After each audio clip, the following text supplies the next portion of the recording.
Hello, good morning. Today our guest is Professor Mauro Nobili, and we're going to be talking about Islam during the West African Middle Ages. So Mauro, some months ago, you wrote a paper titled Reinterpreting the Role of Muslims in the West African Middle Ages.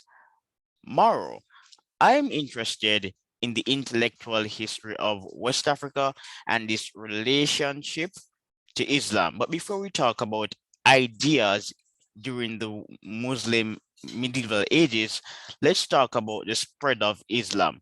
How did Islam reach West Africa?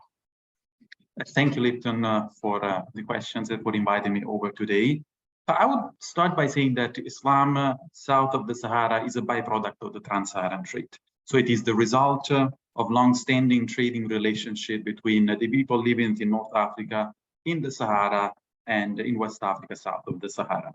So the Sahara, we know very well, has been crossed by traders for a long time, and especially after the introduction of the camel. But what happens with the establishment of the Muslim Caliphate in North Africa in the 7th century is that these connections increased dramatically, and they increased even more with the collapse of the centralized caliphate, with the spreading of multiple local smaller states and dynasties in North Africa that led to the intensification of those connections. I mean, there's been several studies, even recent studies, very interesting. Like I contributed to an exhibition that was called the Caravans of Gold. I also produced like a very beautiful exhibition book that deals with the longue durée history of the trans-Saharan trade, and I wrote a piece about the spread of Islam and of Islamic literacy specifically. But it's also very important scholarship by archaeologists. I can think of, for example, Mamadou Cissé is a Malian archaeologist who analyzes especially the trans-Saharan trade in the area of Gao, so in central North Mali, and also the works on Tadmeka, also in Mali, by Sam Nixon. So we know quite well about the interactions across the Sahara, and we know that it is across the Sahara, on camel's back, as people often refer to, that Islam arrived south of the Sahara. So it is a result of movement of traders, and it's not basically the result of any kind of military conquest, like is often assumed that, like in a way, it happened in North Africa.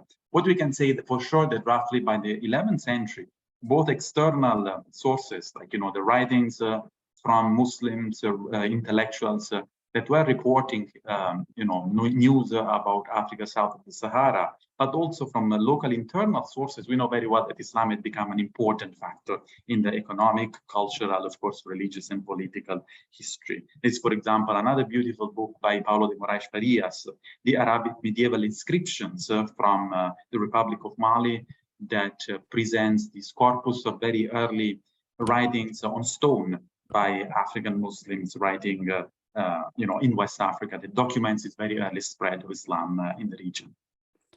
Did Islam first penetrate the upper class? And were merchants considered to be a part of the upper class?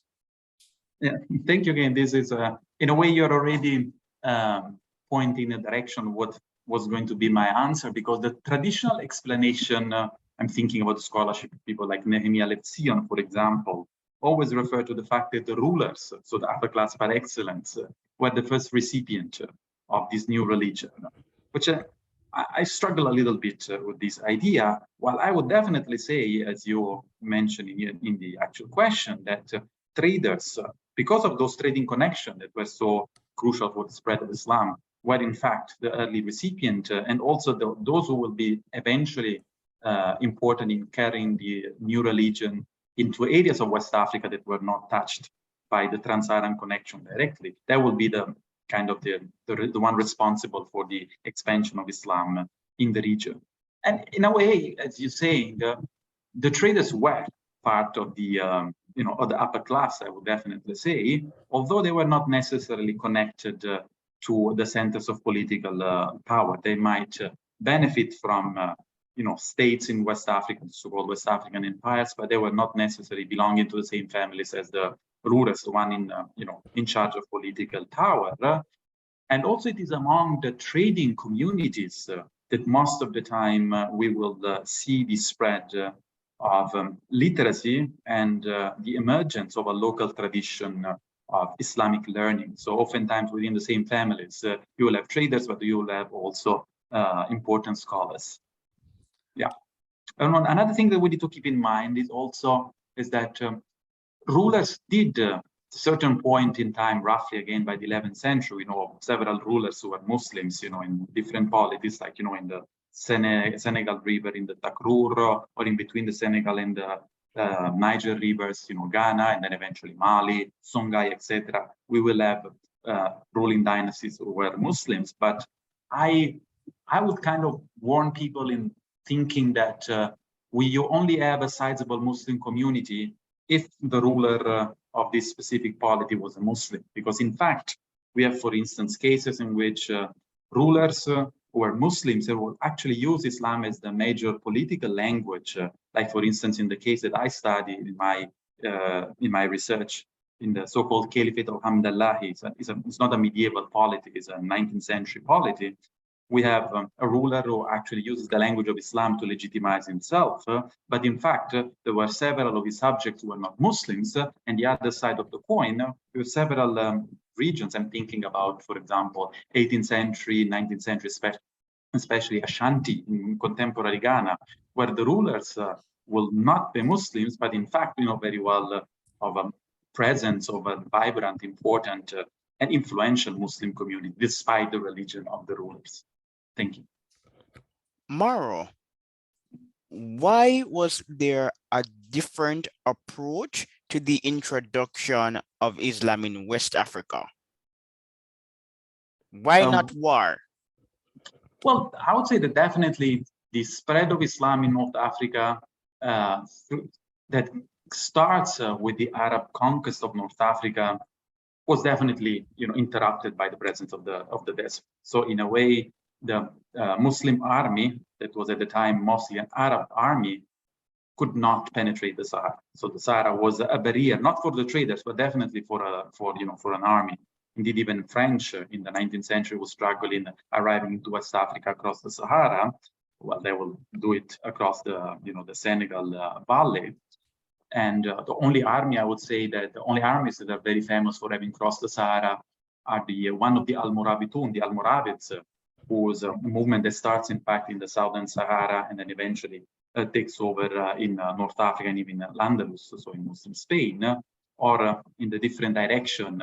In 1591, there is the famous expedition of the Moroccan army sent by Ahmed al-Mansur that eventually took Gao and Timbuktu and conquered the Songhai Empire. So in a way, the Sahara blocked the expansion of the Muslim army that conquered North Africa, but we also need to think that it was not the conquest of the Arabs that is what brought Islam even in North Africa, but it was the slow process that was an economic, social, political process that led eventually to the spread of Islam among the indigenous communities of North Africa. So war in the case of North Africa creates the space for the spread of the religion among the autochthonous people. I'm not talking about necessarily the Arab soldiers. And likewise, it will be trade that creates the premises for the emergence of local African Muslim communities south of the Sahara. So these traders, how did they reach the Sahara since it was so difficult to cross, as you say? Traders across, yeah, sorry. You can go ahead.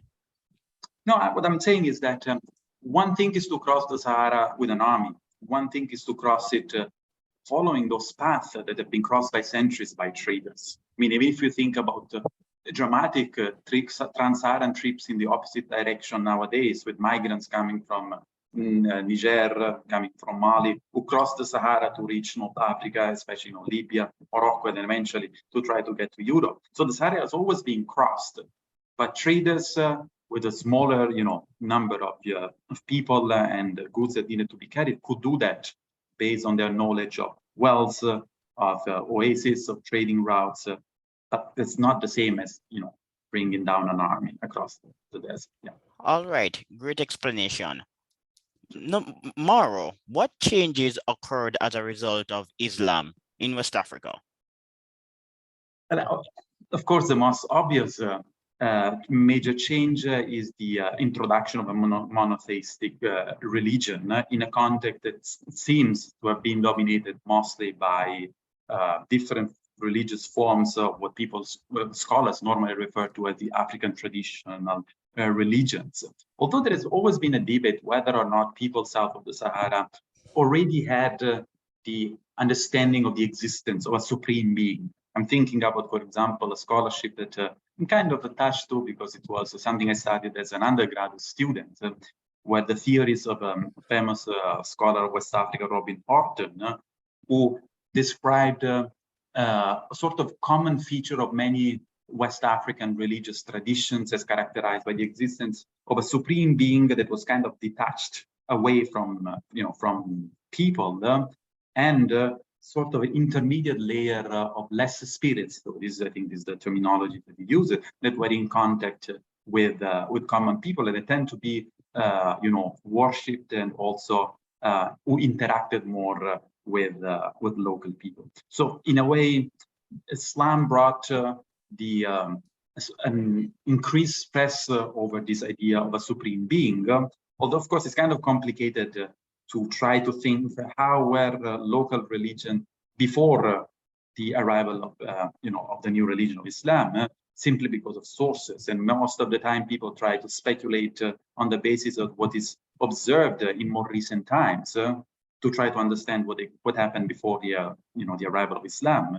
But this is kind of complicated because, of course, the very presence of Muslims and of ideas that are shared by Muslims also impacted on the way in which non-Muslims understood their world. They kind of impacted on their cosmologies. I'm thinking about, for example, the very famous studies by Griol on the Dogon. These people who in the mountains of central Mali who have an extraordinary understanding of the stars and of the of the zodiac and stuff like that. But they were observed in the early 20th century after Muslims, with their knowledge of the stars and their own specific understanding of astrology and astronomy, have been in neighboring with the Dogon for hundreds of years. So there has been, of course, a cross-fertilization of ideas that makes it extremely complicated, I think, to speculate how local, traditional religions interacted with the existence or with the absence of the supreme being. But of course, I mean, in a way more banal way, we can say that Islam introduced a new repertoire of ideas that are not just in the sphere of spirituality or religiosity, but of course also in the spheres of politics and legal sphere, etc. So dramatic changes, of course, were brought by the emergence in the region of Muslim communities. Are you saying that Africans embrace Islam because some of its tenets are compatible with earlier views? This is one of the things that used to be oftentimes referred to by an early scholarship. I think I remember Johan Lewis in an article making this argument, but which element of Islam were more compatible with local religious ideas. I would move a little bit beyond that because I think it's kind of complicated to understand Islam as a sort of a historical entity that moves around the world. Islam always interacts with their local context. There is no place in which we have Islam without its own specific instantiation, that is a specific Muslim community that is historically is contingent in time and space. So I would say that everywhere the tenets of Islam interact and in a way adjust to the local context, while at the same time they modify local context. How did Islam transform the academic space? It is often said that with the rise of Islam, empires like Mali, Songhai, and Ghana became more intellectual. I wouldn't say more intellectual. Maybe intellectual in a way that is more intelligible to a contemporary audience. But of course, we know very well that traditionalists were of course intellectuals by themselves. But of course, I think what is important to understand is that Islam brings also some kind of pragmatic advantages. First of all, of course, literacy. You know, we are talking about a region in which before Islam, there was no written literacy. I mean, this is an exception, maybe in the Sahara, people using different forms of the Tifinagh alphabet. But surely south of the Sahara, there was no such a thing as written literacy before. But of course, Islam also comes, for example, with the standardization of weight, with the sharing of a moral code that would be actually very important for this kind of trans-local communities of traders, for example, would be in a way more inclined in doing business transactions with people with whom they share, again, a language in a way, knowing the basis of Arabic, but in many cases, these people actually speak fantastic Arabic. But at the same time, also sharing weights and measures, sharing even, for instance, what is the meaning of a loan, what is not, on the contrary, usually, or what is, for example, the rules of an economic transaction that gets kind of standardized by the emergence in the region of a strong tradition of Sunni Maliki Islam, and Malikism is one of the schools of law of Islam that is the predominant in West Africa. Yeah. Who was Muhammad al-Kabari? Muhammad al-Kabari is a figure that I'm very attached to, actually. The original, I would say, main character of a PhD dissertation that I never end up writing, actually, at the time. I wrote on something else. So he was a scholar from 15th century Timbuktu that is remembered in these chronicles of Timbuktu that are actually very deep in detailing the intellectual relationship with business scholars of Timbuktu. He is, in a way, the forefather of the tradition of Islamic learning in Timbuktu. But I would argue, this is one of the, my main points in the article that you mentioned at the beginning of our interview, that is the point of connection in the very well-known tradition of learning in Timbuktu with the lesser-known tradition of learnings in in a region south of Timbuktu, near what is today's, the famous cities of Mopti and Jenne in contemporary Mali.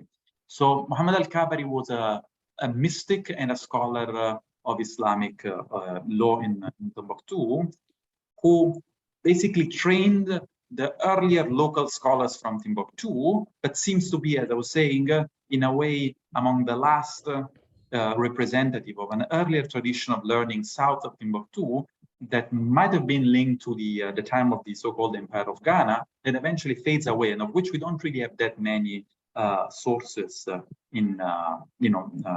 available for us. But what is very interesting and what attracted my attention originally to Muhammad al-Kabari is that he is remembered as the author of the most ancient written text from West Africa. So he composed this book that is called the Bustan al-Fawaid wal-Manafi, that is basically a collection of talismanic texts. So those texts that you can use to attract the power of the divine word, to manipulate the reality, a way to to manipulate the unseen to impact on daily life. So it's a collection, for instance, of talismanic texts on how, to make a woman fall in love with you, how to make sure that your business venture will be successful, how to prevent, yourself from getting sick with specific kind of disease, how to make sure that your wife doesn't leave you for another man, and stuff like that, which is very interesting because this kind of sources actually kind of tell you the needs of an average 15th century person from the Middle Niger, what were their concerns. And I'm glad that although I didn't pursue the research of Muhammad al-Kabari, there is two colleagues and very good friends who are actually working now on Muhammad al-Kabari, Buchwer at University of Santa Barbara in California, and Zachary Wright at Northwestern in Qatar. And they have actually written extensively, and they are even writing more stuff on Muhammad al-Kabari and the Bustan al-Fawaid. So this is decomposed. Interesting character. Thank you. Nobili, to what extent did Africans create syncretic religions? Thank you for the question. I think this is another very important question. It goes back to what I was trying to refer to.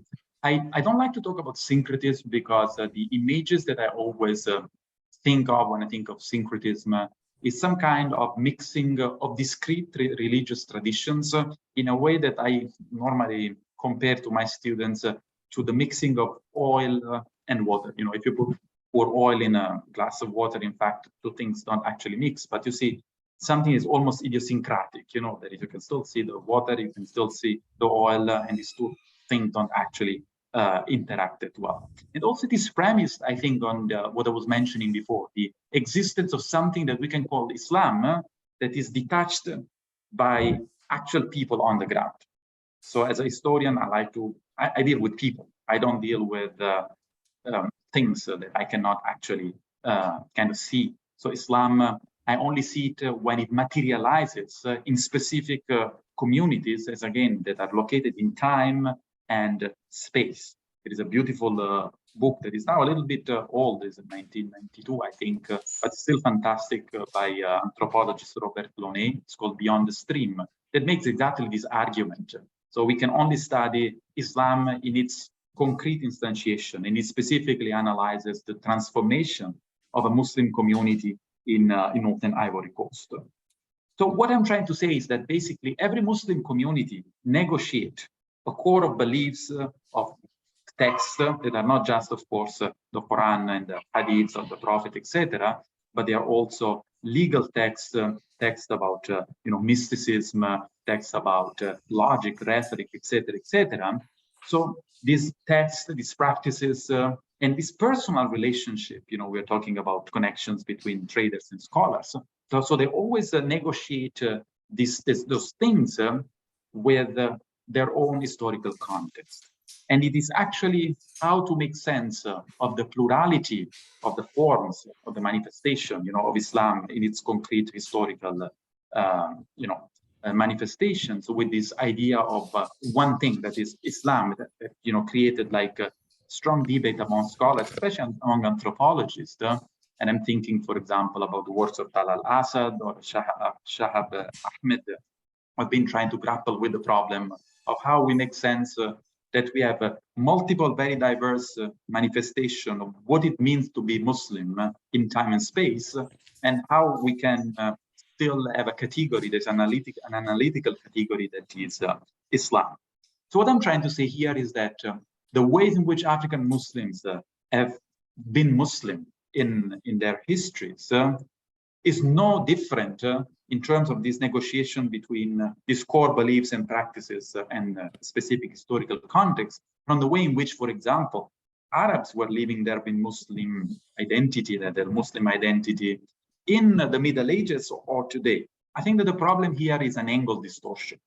So we always assume that that the Arabs, but I would say more extensively, those people living in what we perceive to be the earthland of Islam, this kind of Arab and Persian world, are in a way doing something that is more Islamic than what people do, for example, in Africa south of the Sahara, which is actually not really the case. They are all negotiating Islam with their own specific historical context. This was like a strong topic of discussion in the colonial period, when where those racist ideas that were premised on the fact that those pseudo-intellectuals of the time were assuming that Black Africans did not have the intellectual capacity as the Arabs to understand Islam that they associated with the religion of the Arabs. So the Arabs were in this kind of Darwinian scale of development. They were, of course, not as good as white Christian Europeans, but the Arabs were slightly better than Black Africans south of the Sahara. So once Africans south of the Sahara would try to reach the level of the Arab, they in fact could not. So the way in which they were understanding Islam was a very diluted, very simplified, and in fact, this is a terminology used in some of those colonial sources. They professed a form of Islam that was bastardized, okay? And of course, now this is something that scholars have been challenging, and this is a trope that is not accepted anymore, although actually it's quite kind of hard to die as an idea that still emerges in contemporary scholarship, although not in such overtly racist terms. But what is interesting is that this idea of an African exceptionality is oftentimes in more recent scholarship, and generally speaking also in kind of contemporary political discourse, is flipped. So now Africans are not practicing a form of Islam that is different from the Arabs because it's worse. It's not as pure, it's not as Islamic, but they actually practice a version of Islam that is better. And oftentimes it's tied to this idea of a mystical Islam that tend to be less militant than an alleged form of Islam as those that practiced by the Arabs. So although, of course, now the emergence of several violent movements, guerrilla movements, Muslims in West Africa, kind of make this argument even more difficult to sustain. So what I'm saying is that there has been a tradition of understanding that Islam south of the Sahara was practiced in a peculiar way, that scholars have been trying to work hard to understand to explain that this is not the case and to understand how we can grapple with the diversity of the ways in which people can be Muslim and Islam as an analytical category. So dismissing this idea of an African inferior version of Islam is practiced south of the Sahara, but at the same time, this trope coming back under different avatars nowadays. I think the term avatar, I take it from a quite pioneering article by a French historian, Jean-Louis Triot, who was actually pointing out to this new kind of way of studying the African exceptionality within Islam, but now with the judgment of value flipped. So it's a positive thing and not anymore as a negative thing. Sorry, I gave you a very long and maybe convoluted answer. Not really. I could digest it. Professor Nobili, how did clerical lineages emerge in West Africa?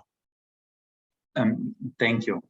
So this is a very interesting question that really kind of addresses this idea of adjusting to local context. So it's a perfect follow-up to what I was trying to describe in a more theoretical way. So when Islam started spreading in the region, or if you want to put it in a way that's a little bit more sophisticated, with the emergence of local Muslim communities in south of the Sahara, the region was most likely already dominated by a mosaic of specialization, especially of craft specialization.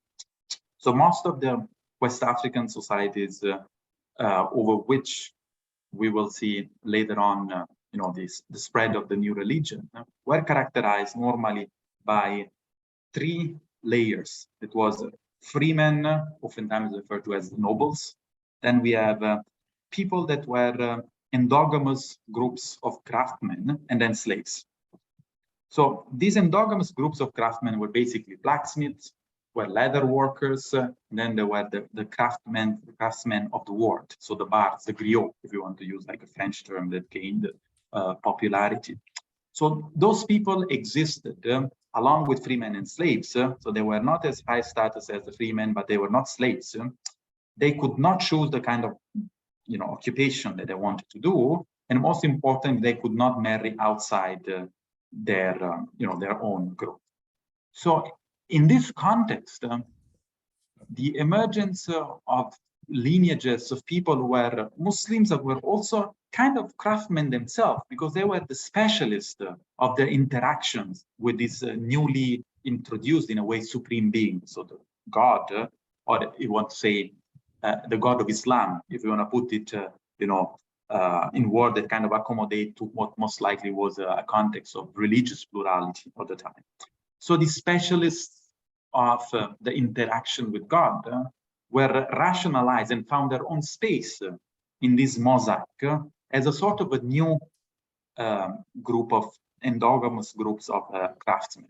Although the issue of endogamy is a little bit less, fitting in this context, as the above mentioned, Butch refers to the fact that there were no strict rules of endogamy. So people used to actually use marriage strategies to incorporate people who were not maybe originally from Muslim lineages within Muslim lineages, kind of makes the comparison with the endogamous group a little bit weak here.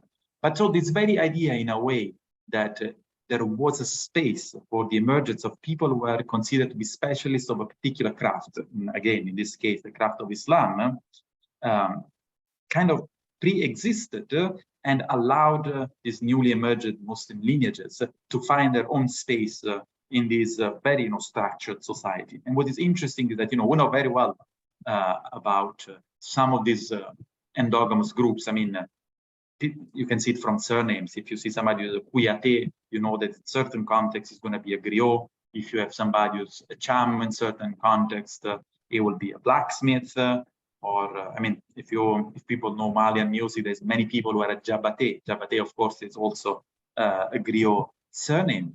So in a very similar way, you will start seeing the emergence of surnames, both in the southern part of the Sahara or in West Africa, south of the Sahara, of some surnames that will become synonyms of Muslim lineages. I'm thinking about Sise.